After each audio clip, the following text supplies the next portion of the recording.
Hello friends, I welcome all of you to my lectures on biochemistry for pharmacy students. So here in this session we will discuss in detail about lipid metabolism, and in this cholesterol biosynthesis, metabolism and regulation.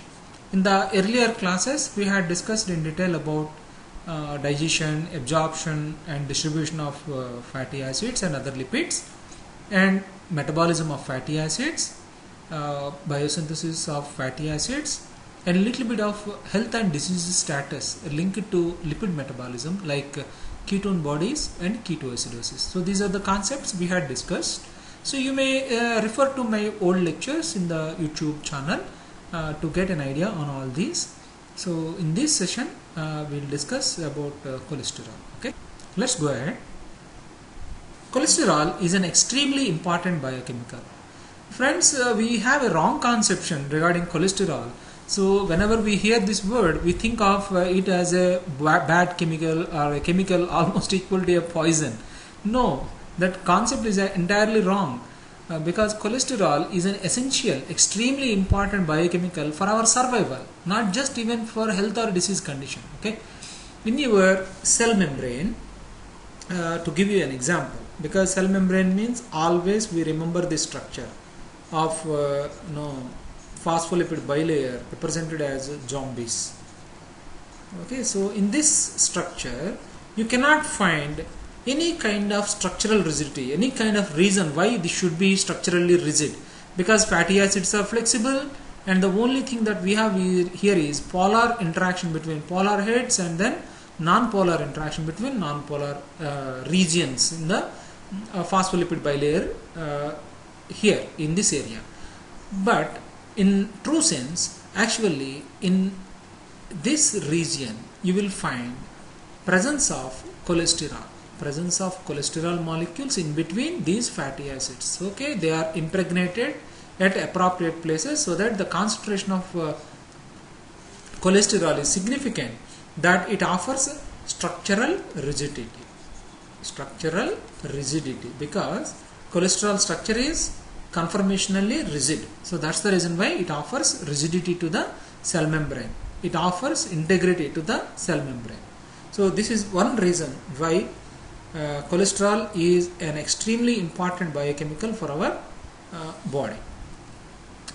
Cholesterol is an important material with which cell membranes are made, and then cholesterol is the input, starting material for biosynthesis of steroidal hormones. Okay, three major types of steroidal hormones are there that we will see in the lecture. Here, for example, we have corticosteroids and sex hormones. So these are the two major classes of hormones that you can get from steroidal hormones. So in the corticosteroids you also have two types again. So mineralocorticoids and glucocorticoids, means the corticosteroids which control your carbohydrate metabolism, and mineralocorticoids are those corticosteroids which control your ion concentration within your body. Okay, and then in sex hormones we have androgens, or otherwise male sex hormones are there, female sex hormones are there. Androgen like testosterone, and female hormones like progesterone and estradiol. And bile salts are very important byproducts obtained from cholesterol metabolism. So these bile salts are essential for digestion and absorption of lipids from your food material. The lipids can be your fatty acids or otherwise cholesterol and lipid soluble vitamins. All of them can be absorbed only when bile salts are there. Further, cholesterol that is there in your cell membrane gets degraded to give us vitamin D. Okay, cholesterol, 7-dehydrocholesterol is the actual compound which upon exposure to UV light it will give you vitamin D. Vitamin D is essential for your calcium homeostasis, calcium absorption, distribution and deposition in the bones. So this part is actually under control of vitamin D. So friends, this is the reason why cholesterol is a very important and essential biochemical for our survival. So biosynthesis of cholesterol. So some important points are there regarding biosynthesis of cholesterol. Let's spend some time on that. It is slightly less than half of cholesterol in the body is derived from biosynthesis de novo. Okay, de novo biosynthesis means in your body it has to be synthesized. And approximately 10% of cholesterol is biosynthesized in liver, and then in intestines also about 15% is produced each day. And the cholesterol biosynthesis pathway involves enzymes that are in the cytoplasm, microsomes, as well as peroxisomes. Okay, so this is the construction work, so that's why it happens in cytosol. Synthesis of cholesterol, like most of the biological lipids, begin from 2-carbon acetate group, or otherwise we call it as acetyl coenzyme A. Okay, cholesterol biosynthesis starts from acetyl coenzyme A. So where do you find acetyl coenzyme A? Acetyl coenzyme A is present within mitochondria. The pyruvic acid that is obtained from carbohydrate metabolism that enters into mitochondria, and then it will be converted to acetyl coenzyme A, and then it will be submitted to Krebs cycle. Because of high ATP level, the Krebs cycle will be decelerated. Okay, it will be stopped sometimes. Then acetyl coenzyme A accumulation will be there. Then what to do? So that will deactivate so many steps so that energy production is stopped.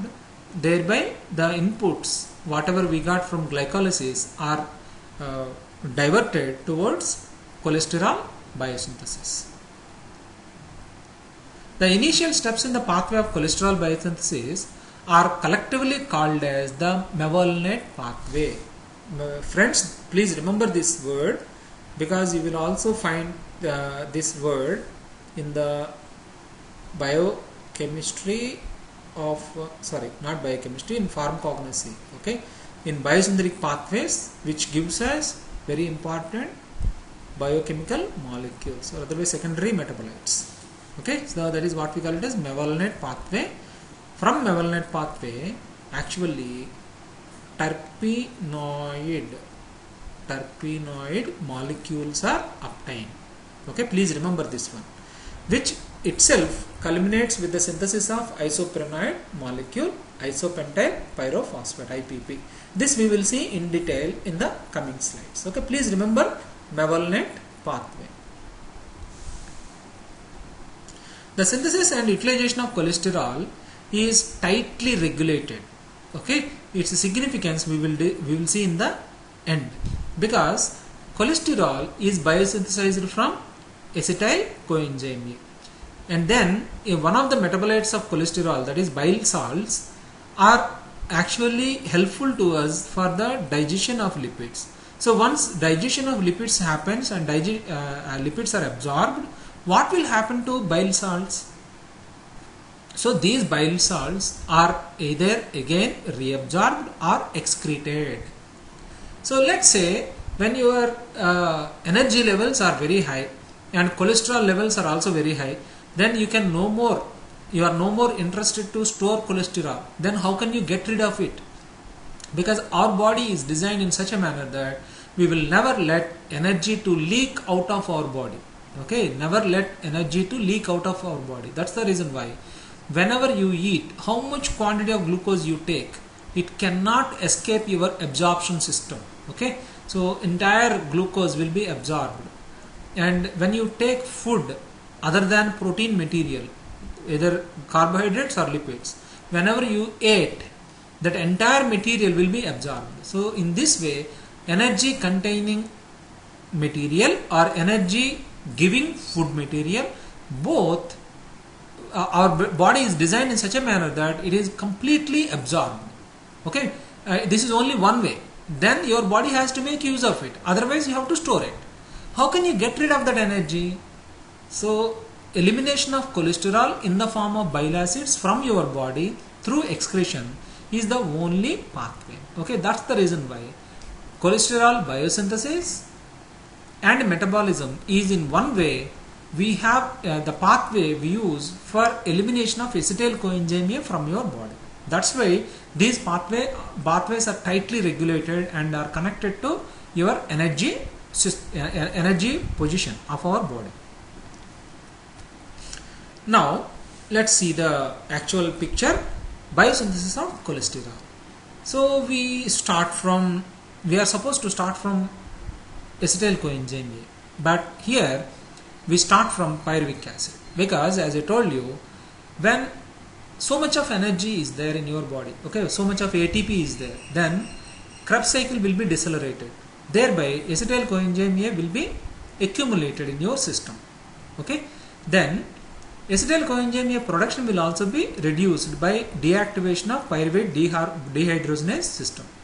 Then pyruvic acid will remain in the mitochondria because it cannot be converted to acetyl coenzyme A. Now the pyruvic acid will be converted to oxaloacetate directly with the help of pyruvate carboxylase. So this is the enzyme. This step is what we call it as a committed step, so that pyruvate is converted to oxaloacetate. So this oxaloacetate will enter into will make use of the enzymes which participates in Krebs cycle to convert oxaloacetate to citrate by using the citrate synthase step.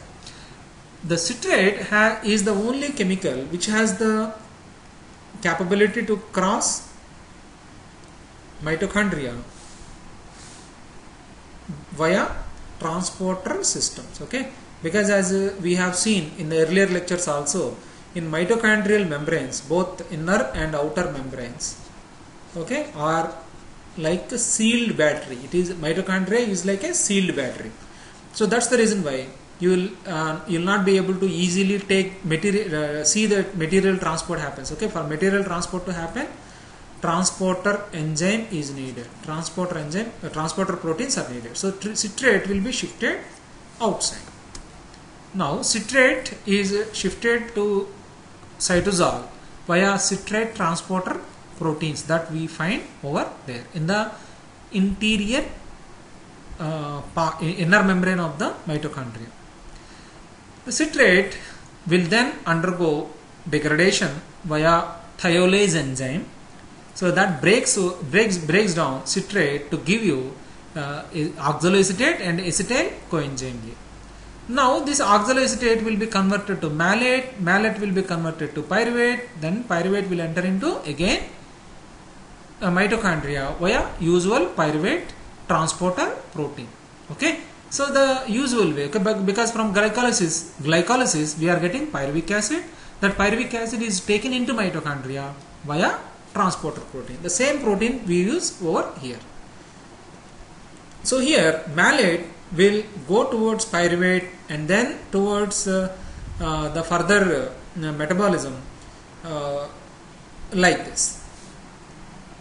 Now acetyl coenzyme A that we have over here is utilized for the biosynthesis of cholesterol over here.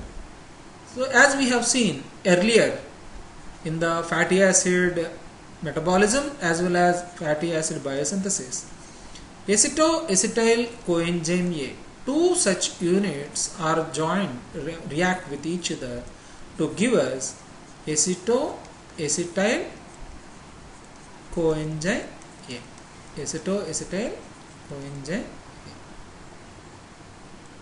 A. Okay, so this is the initial step which gives us both ketone bodies which are used by brain during starvation, or else the same thing is utilized for the biosynthesis of cholesterol, okay.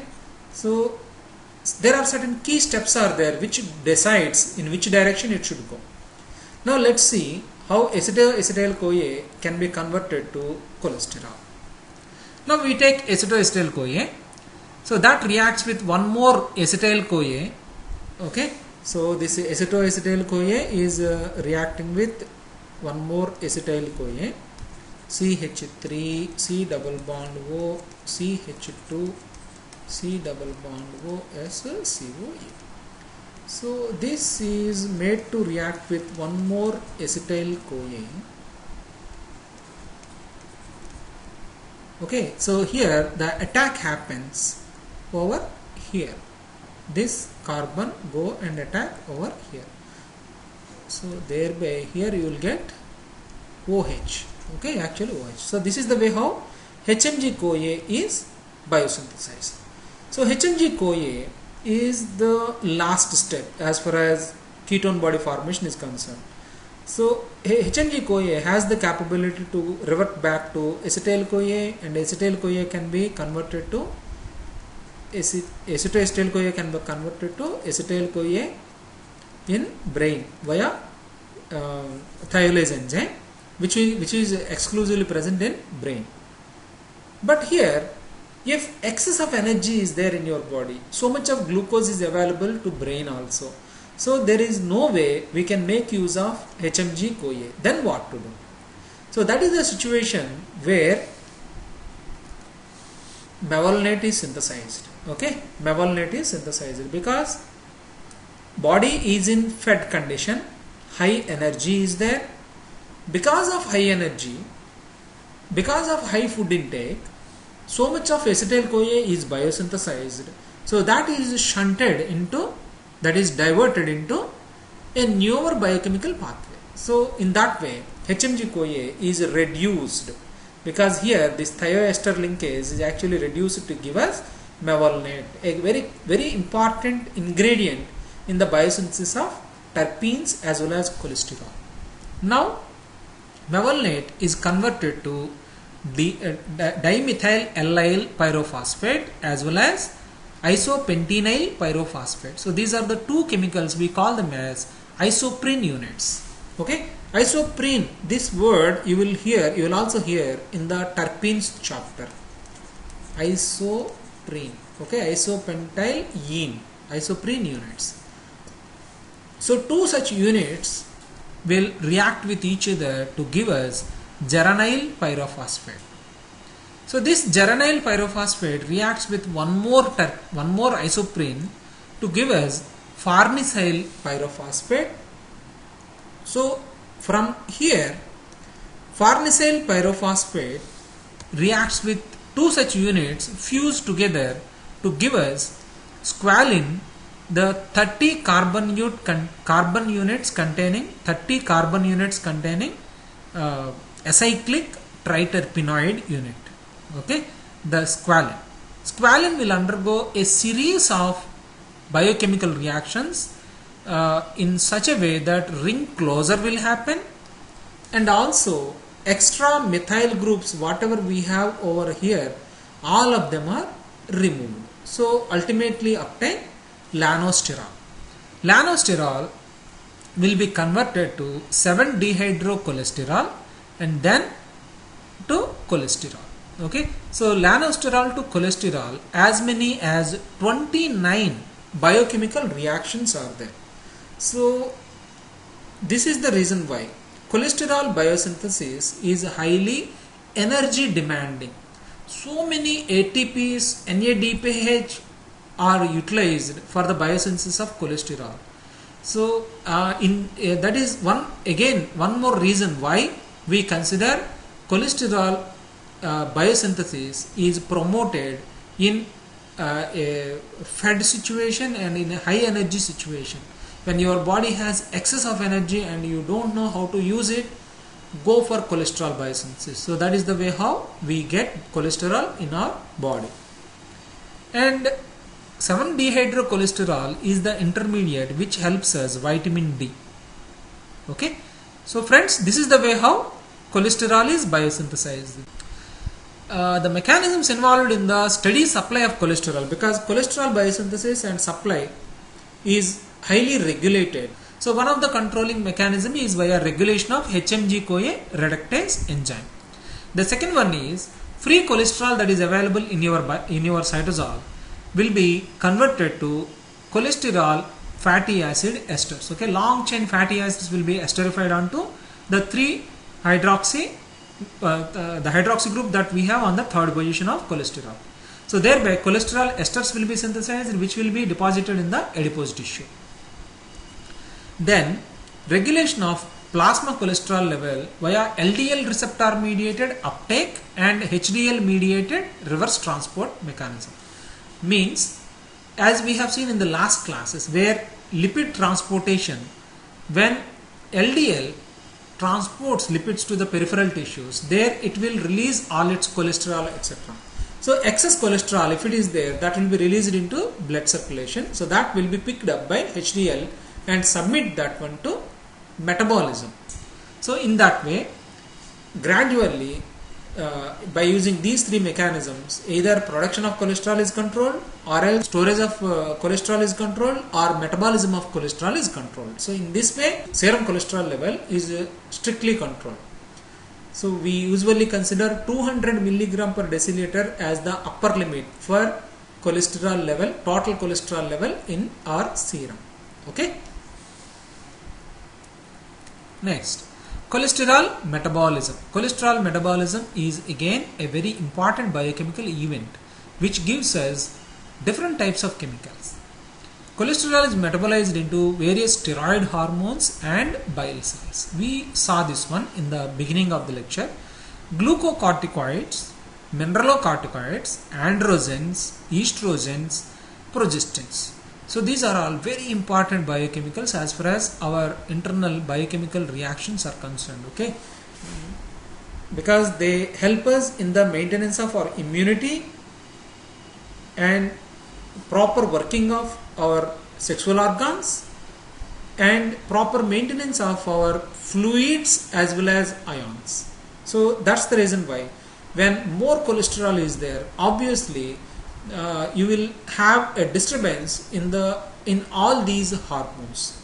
Further, cholesterol metabolism also gives us vitamin D, a very important chemical for calcium homeostasis, and then we have bile salts which are useful for digestion and absorption of lipid molecules from small intestine. Okay. Now let's see how actually cholesterol is biosynthesized, is converted to steroidal hormones. Okay, so here I am giving you the complete picture where there is a simple way to look at it. Cholesterol, first it is converted to a compound, we call it as pregnenolone. So what is the difference between cholesterol and pregnenolone? Oxidative degradation of the entire chain gives you COCH3. This CH3 is remaining, this carbon is also remaining, so double bond O is coming over here. The remaining chemistry is the same. So this is the pregnenolone, a critical starting molecule that is obtained, metabolite obtained from cholesterol. So this gives two different chemicals. One is 17-hydroxypregnenolone, means hydroxylation at the 17th position, and this will be oxidized so that this COCH3 is eliminated and OH is oxidized to double bond O. These are the three compounds which will give you the remaining biochemicals. One is pregnenolone, 17-hydroxypregnenolone, and dehydroepiandrosterone. Because this ring, the 4-membered ring that we have with double bond O and double bond oxygen over here and oxygen over here, this is what we call it as androstane ring. Okay, and this is progestane ring. These 4 rings and then CC, 2 carbons over here. So this is what we call it as progestane ring. This is androstane ring. This is cholestane ring. See and these 4 rings and then the chain over here, cholestane. So this pregnenolone is converted to progesterone. Okay. The only thing that is happening over here is oxidation and shifting of double bond from here to here. Okay, what is this number? 1, 2, 3, 4, 5. 5, 6 double bond is becoming 4, 5 double bond. So this is progesterone, a very important female sex hormone. And then from here it is converted to deoxycortisone, and then that will be converted to hydroxy or otherwise corticosterone. Corticosterone is one of the most powerful steroidal anti-inflammatory drugs. Okay, so we have NSAID or non-steroidal anti-inflammatory drugs like indomethacin, ibuprofen, etc. So these are what we call them as steroidal anti-inflammatory drugs like cortisol, etc. These are very powerful anti-inflammatory drugs. So this corticosterone, this carbon over here is oxidized to give us aldosterone. So this is actually mineralocorticoid.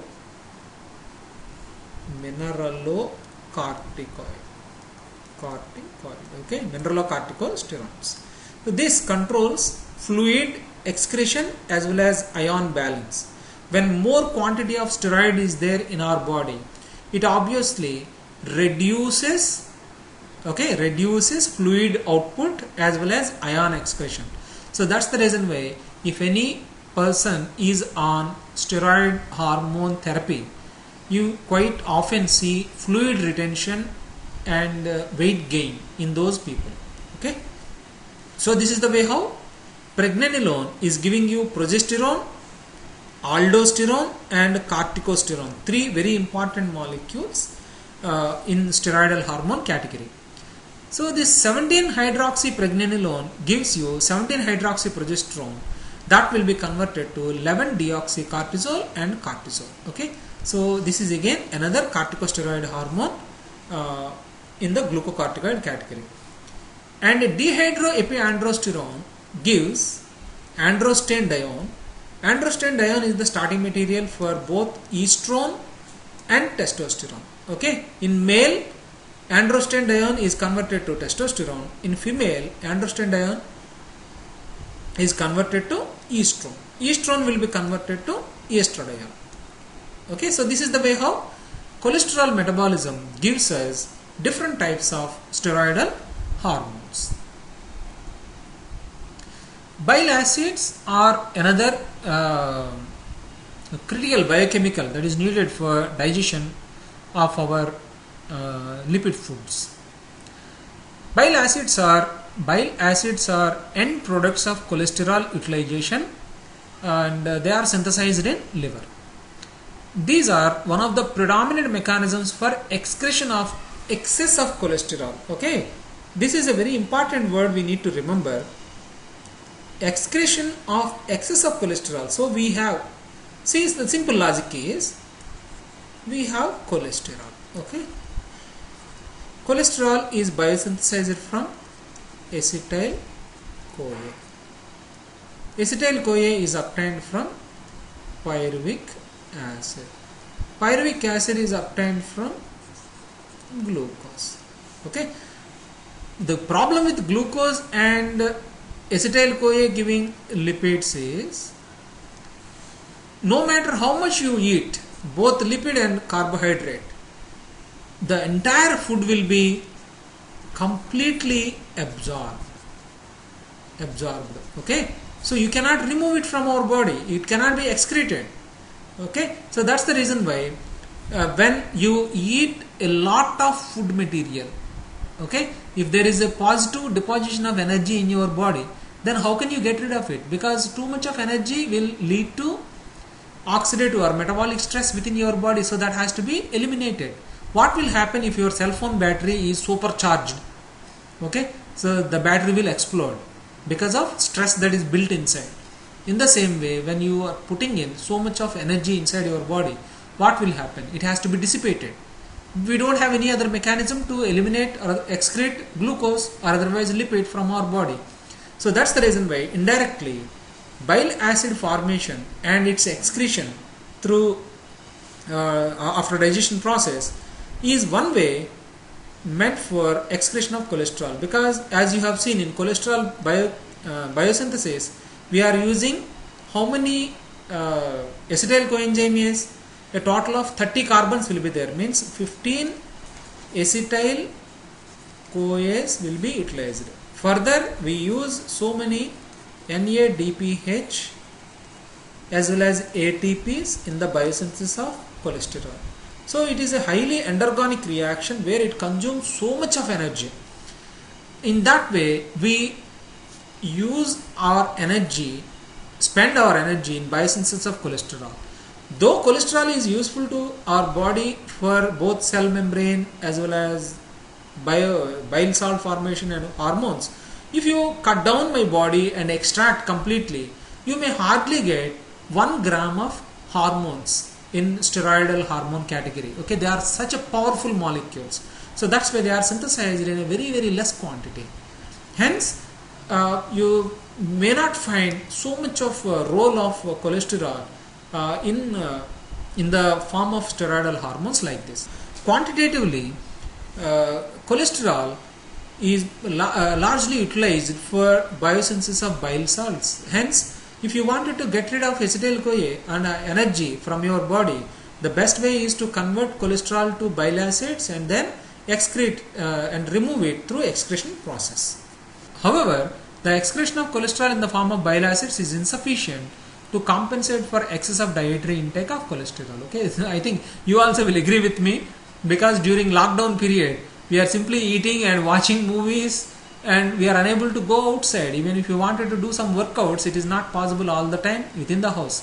So that's the reason why, though you are healthy, though you are fit, you might have added a few pounds to your weight. Further, if you test your blood, obviously you will see recognizable changes in the cholesterol level.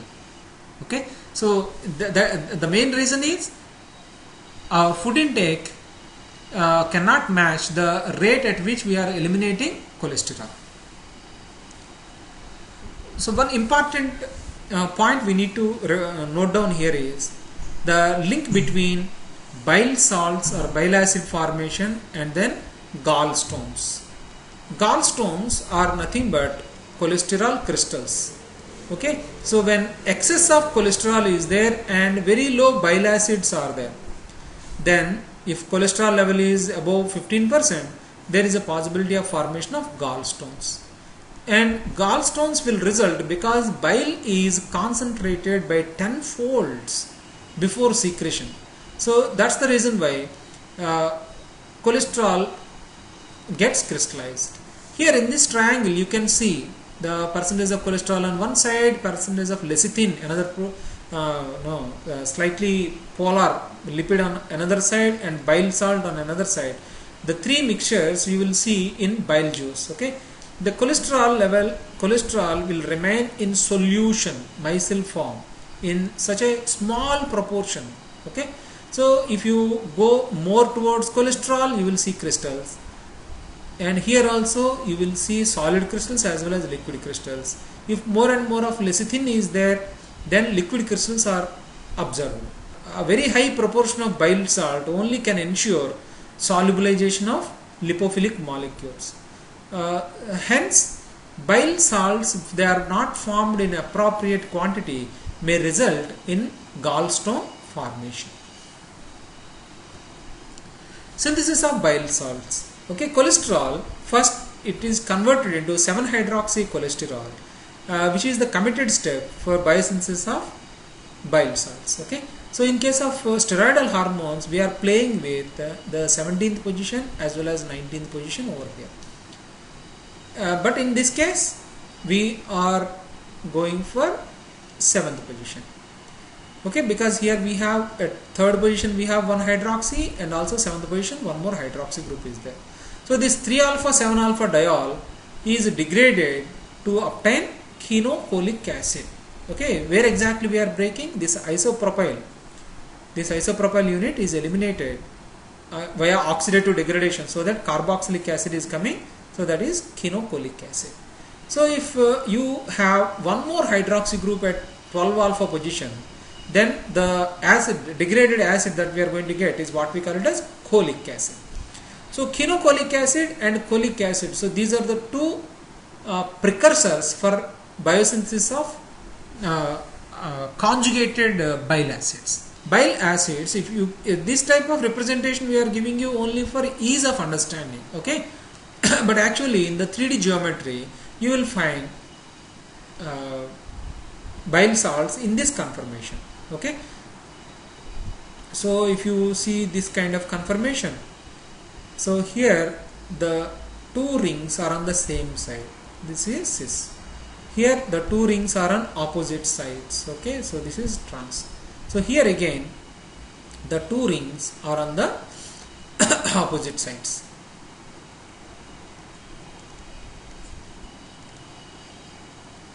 Hence, this type of alignment will be there. Here, the one very important observation we need to make is this alignment is forcing all the polar groups to focus in one way, and all the lipophilic region in the bile salts are projected outwards. Okay, so that if you see, if it is there in between two phases, on this side lipophilic phase will be there, on this side hydrophilic phase will be there.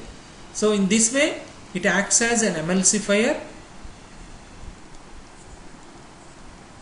and helps and then helps in the solubilization of lipids in gastric juices. Further, so this is what we have seen.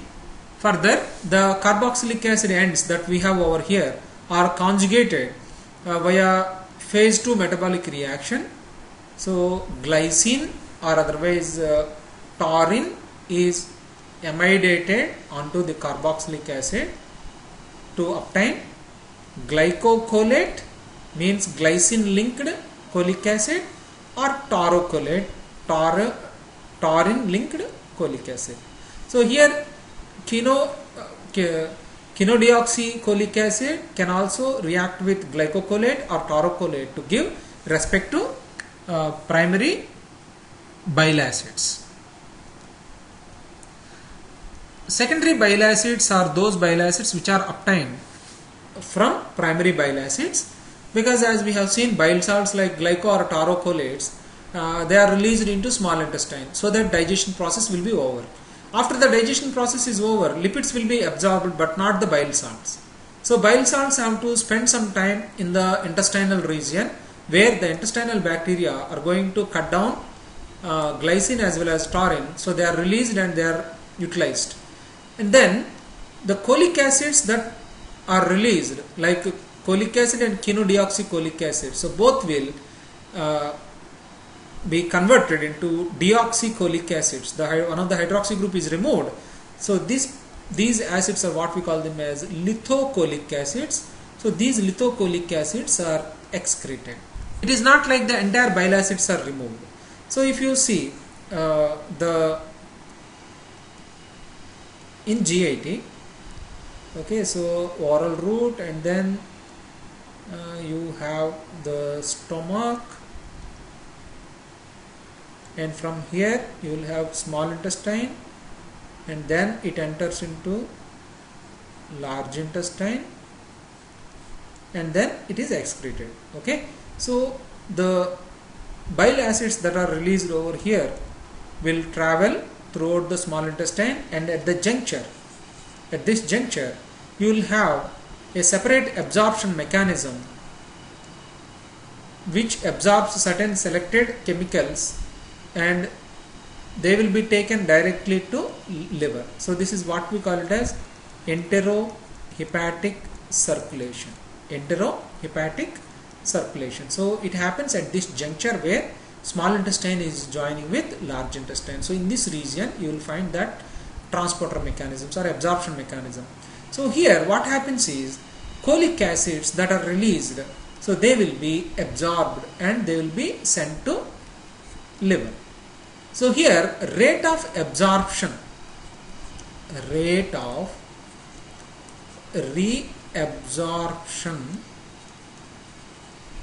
is controlled by serum cholesterol level. Okay, so when very high serum cholesterol is there, bile acid reabsorption will be reduced. Bile acid reabsorption will be reduced so that it will lead to excretion and removal of steroidal entity from our body. Hence the serum cholesterol will be utilized for bile acid synthesis. Per day, as much as more than 50 to 100 grams of cholesterol is converted to bile acid daily. That much bile acid is utilized, is needed for our lipid digestion process. It all depends upon our food habits. Okay, if you daily eat so much of oily food over a period of time, more quantity of bile acid will be synthesized and released into your small intestine. And if you flip from fatty food to carb rich food or otherwise protein rich food, and slowly bile acid content will be reduced in your system. It all depends upon your food habits. So friends, this is the way how bile acids, after synthesis, after utilization in the absorption process, they will be reabsorbed. Reabsorption is under control of serum cholesterol. We have a signaling mechanism via which this is controlled. The logic here is, higher the serum cholesterol concentration, lower will be reabsorption of bile acids from bile acids via intrahepatic circulation. Okay. So to summarize, cholesterol is metabolized to first 7-hydroxycholesterol. From there, cholic acid and quinodeoxycholic acid are synthesized.